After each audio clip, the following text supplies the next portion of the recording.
Hello again. I understand that more and more of you are less inclined to believe everything you hear in the mainstream media, and many of you are wondering just how a story is spun. Do they call a meeting and tell the reporters just what to say and just what they are not allowed to say? Do they threaten the reporters and newscasters who don't go along with dire consequences, such as being fired, being demoted, being shunned, or maybe even worse? Is this how the news is shaped before it is purveyed to you? I've been a reporter, a newscaster, a television news anchor, and investigative reporter for most of my adult life. And I can tell you from firsthand experience that perhaps surprisingly, none of the above apply in most cases. But the way they, meaning news organizations and sources, shape the news is just as effective as any of the techniques I've just mentioned. The way it's done is to set a tone and a protocol of expectations, of what is permittable, of what will be rewarded, what will be frowned upon, what will get your contract renewed and your salary increased or just the opposite, and what will simply just not be allowed. If you watch Fox News, you can expect a conservative tone to both their so-called straight news reports along with their editorials. If you watch MSNBC, for instance, you can expect just the opposite, at least in terms of tone, which is liberal. But as with Fox, it is just as much a biased presentation, but on the opposite side of the political aisle.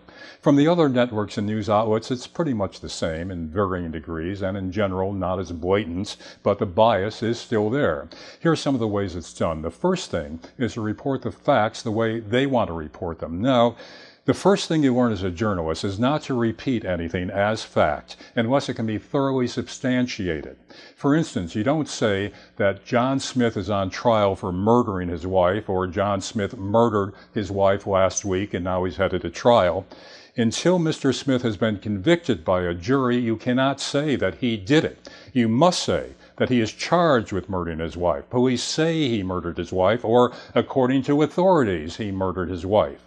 The most frequent qualifier necessary is allegedly.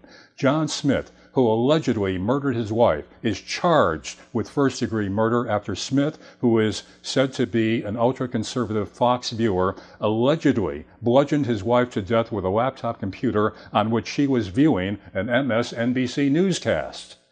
A little joke there, but notice all the qualifiers in there. Also, have you noticed that in much of the recent coverage of Trump's retaliatory strike on Syria for Syrian President Assad's alleged use of chemical weapons, the word allegedly is often absent.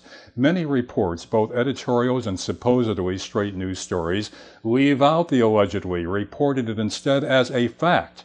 How do they know it's a fact? Well, because our government and the governments of other nations aligned with the U.S. have declared it a fact. There is no according to the Pentagon, according to the White House, or even U.S. officials say. No, in too many cases, news outlets merely repeat what officials say are the facts even before any real evidence has been presented.